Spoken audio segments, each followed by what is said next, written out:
ในวันที่15 กรกฎาคม 2019 ท่านบัวลิน วงศ์พระจันทร์ห้องเจ้าแขวงจำปาสักหัวหน้าอนุกรรมการขบวนการขันแขวงก็เกียมดำเนินกองประชุมใหญ่3ขันของพรรคพร้อมด้วยคณะแผนกการที่เกี่ยวของแขวงได้ลงเคลื่อนไหวสุกอยู่ติดตามขบวนการก้าเกียมดำเนินกองประชุมใหญ่ขององค์คณะพรรคเมืองบาเจียงเจริญสุขโดยมีทานโสมบุตรกุลเจ้าเมืองบาเจียงเจริญสุขมีห้องเจ้าเมืองหัวหน้าของการที่เกี่ยวของเมืองเขาห่วมในโอกาสดังกล่าวทานโสมบุตรกุลเจ้าเมืองบาเจียงเจริญสุขได้ให้หูว่า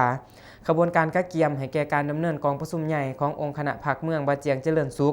ขแม้นได้มีการก้าเกียมและจัดตั้งปฏิบัติอย่างเป็นขบวนฟดฝืนโดยติดพันกับการจัดตั้งปฏิบัติเวียกงานวิชาเฉพาะของแต่ละแขนงการโดยความรับผิดชอบเพื่อห้องรับให้แก่การดำเนินกองประชุมใหญ่ขององค์คณะพรรคเมืองบาเจียงเจริญสุขครั้งที่8ที่จะใกล้ขึ้นในตอนนี้ให้สำเร็จตามขาดหมาย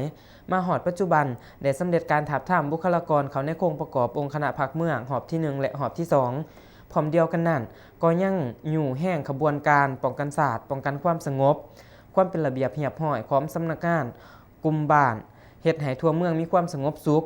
พร้อมเดียวกันก็อยู่แห่งขบวนการปลูกฝังเลี้ยงสัตว์การผลิตกสิกรรมเป็นสินค้า